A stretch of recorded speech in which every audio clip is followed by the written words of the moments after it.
Hello hi friends, मैं आपकी friend अपने चैनल में आप सभी का स्वागत करती हूँ। जैसे कि आप लोग देख रहे हैं, आज हम लोग करने वाले हैं नंबर सिस्टम में definitions of all number system. ठीक है, क्या करने वाले हैं? Definitions of all number system. इसके अंदर हम इस नंबर सिस्टम के चैप्टर में जितनी भी डेफिनेशंस आती हैं नंबर से रिलेटेड होती हैं, आज हम वो सारे डेफिनेशंस कंप्लीट करेंगे। ठीक है ना।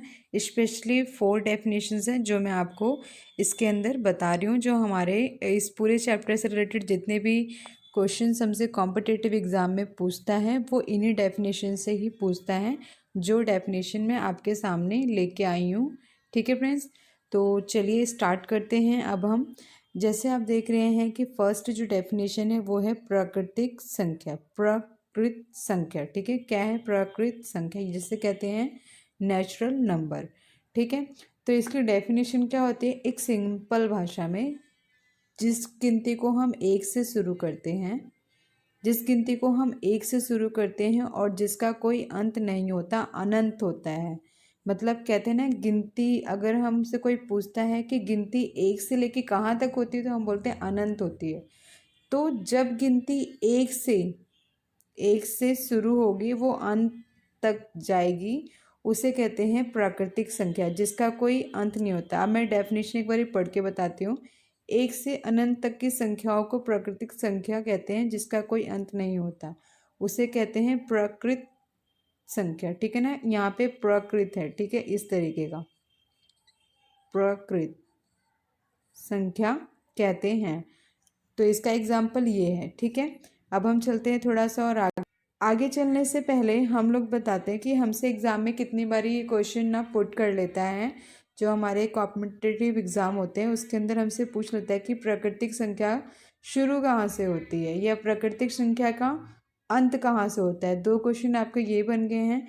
तीसरा क्वेश्चन क्या बनता है कि प्राकृतिक संख्या जो होती है वो होती क्या है आखिर में। तो हमें सिंपल से डेफिनेशन हमें कितनी बारी ऑप्शंस में दिया होता है, डेफिनेशन 2-3 दी होती है, उसमें से हमें किसी एक को बताना होता है। तो सिंपल भाषा में एक से जो गिनती स्टार्ट होती है उसे कहते हैं प्राकृतिक संख्या। ठीक है, नेक्स्ट डेफिनेशन देखिए, पूर्ण संख्या। क्या है ये? पूर्ण संख्या।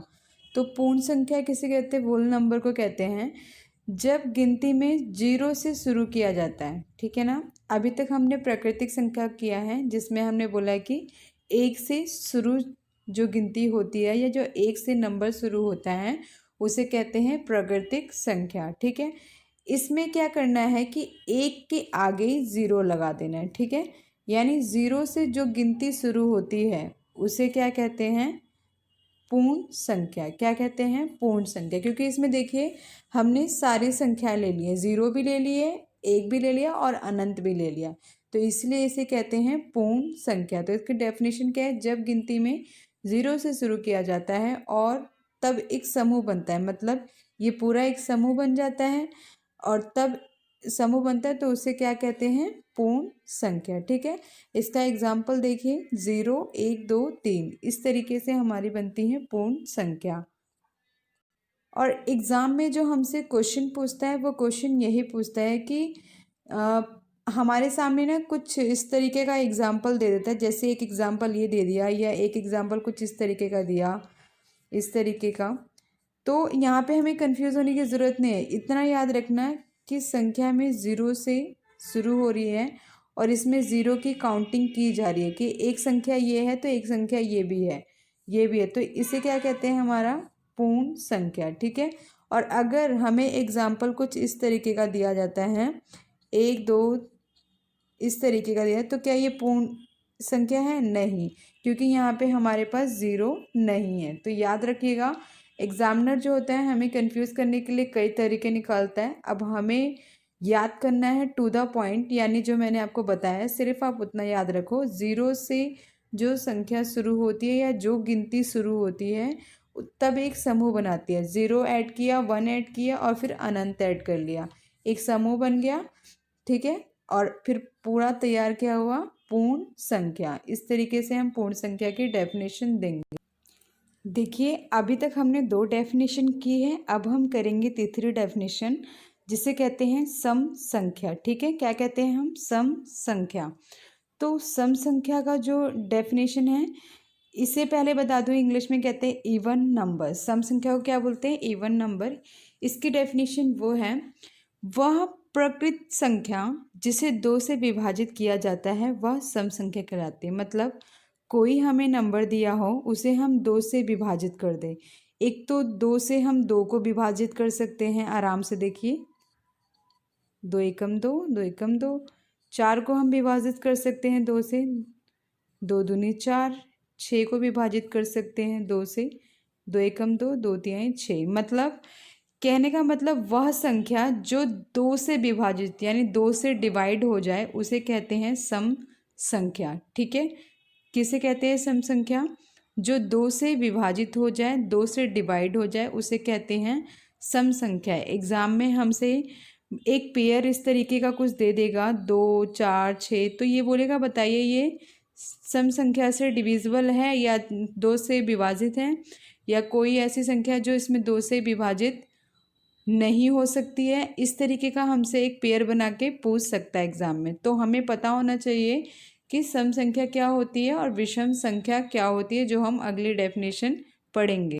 तो ये है आपकी अगली डेफिनेशन, जिसे कहते हैं विषम संख्या। ठीक है, ये है हमारी चौथी डेफिनेशन। इसे कहते हैं ऑड नंबर। क्या कहते हैं? Odd number.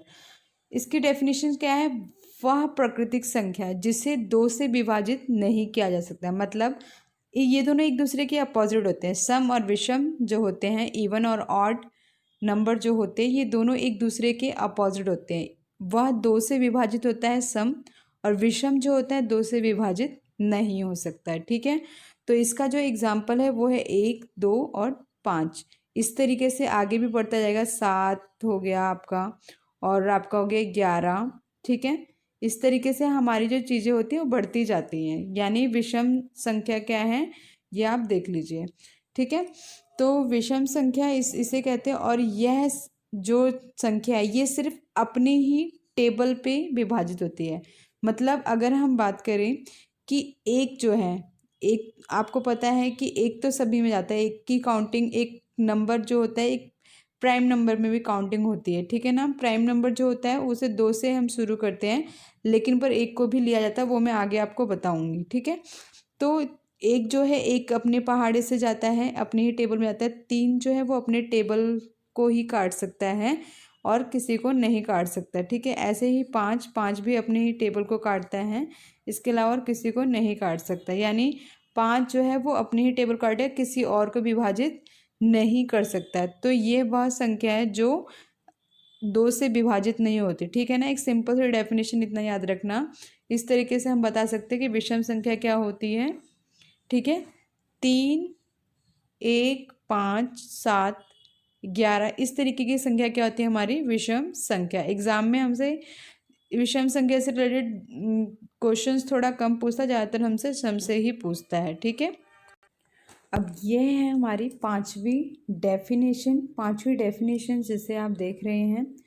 पांचवी डेफिनेशंस क्या है? अभाज्य संख्या जिसे कहते हैं प्राइम नंबर। ठीक है, अभाज्य संख्या जिसे कहते हैं प्राइम नंबर।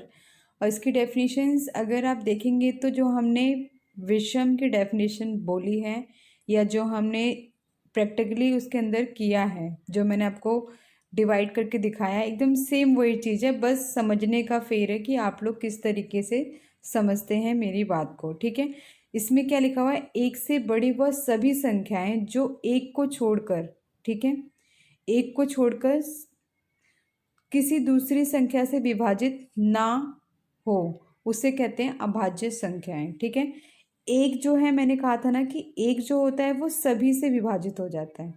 ठीक है ना, एक जो होता है वो सभी, एक को छोड़ के बाकी वह सभी संख्याएं खुद के से विभाजित हो, क्योंकि एक जो है वो सभी को विभाजित कर देता है। लेकिन पर 2 जो है वो सिर्फ अपनी ही टेबल को विभाजित करेगा। ठीक है ना, और 3 हो गया तो 3 भी अपनी ही पहाड़ी को डिवाइड करता है। मतलब समझ गए? ऐसे ही 5 है तो 5 भी अपने को ही डिवाइड करेगा, 7 है तो 7 भी अपने को डिवाइड करेगा। अब आई बात फ्रेंड्स कि एग्ज़ाम में हमसे क्वेश्चन किस तरीके का पूछता है। तो कितनी बार हमसे एग्ज़ाम में यह पूछ लेता है कि सबसे छोटी अभाज्य संख्या कौन सी है। तो सबसे छोटी अभाज्य संख्या क्या है? 2। ठीक है, और सबसे बड़ी अभाज्य संख्या क्या होती है? 97। क्या होती है? 97 कितनी बारी हमसे पूछ लेता है सबसे बड़ी अभाज्य संख्या 1 से 100 के बीच में क्या है? तो वो है 97। और एक चीज़ और बता देते हैं, एक क्वेश्चन हमसे और एग्जाम में पूछता है कि 1 से लेके 2 से लेके 100 तक में कितनी अभाज्य संख्याएं आती है? तो कितनी आती है फ्रेंड्स? याद रखिएगा 25। कितनी आती है? 25। लेकिन पर अगर बात हमसे करें कि 1 से 50 तक कितनी आती है, तो कितनी आती है फ्रेंड्स? 15। कितनी आती है? 15। अब आप कहें कि मैं काउंटिंग करके दिखाऊं, तो मैं काउंटिंग करके अभी नहीं दिखाऊंगी। अगर आप मुझे कमेंट करते हैं कि मुझे बताइए किस तरीके से 1 से 15 में 1 से 50 में आपको 15 अभाज्य संख्याएं मिलेंगी, तो वो मैं आपको दूसरी वीडियो में बना के आपको बता सकती हूँ। लेकिन पर इसके लिए आपको करना पड़ेगा कमेंट कि आपको चाहिए। ठीक है, तो आगे चलते हैं। अब हम नेक्स्ट देखिए, ये है हमारी, ये है 6th डेफिनेशन। ठीक है, असहभाज्य संख्याएं, को प्राइम फैक्टर। क्या बोलते हैं इसे? को प्राइम फैक्टर। जब वह प्रकृत संख्या का महासमत प्रवर्तक एक हो तो वह दोनों संख्याएं असहभाज्य संख्याएं कहलाती हैं। ठीक है ना, वह संख्या जिसका समाप्रवर्तक एक हो, जिसे कहते हैं एलसीएम। ठीक है, इसे क्या कहते हैं? एक हो, तो उसे हम असहभाज्य संख्याएं कहलाते हैं। जैसे एग्जाम्पल के तौर पे मैंने यहाँ पे लिया है 2 और 3, 2 और 7। ठीक है, जो आप देख रहे हैं। लेकिन पर इसी तरीके का हम और भी ले सकते हैं। जैसे हमने ले लिया 2 और 1। ठीक है, 3 और एक और लिया हमने यहाँ पे 1 और 2।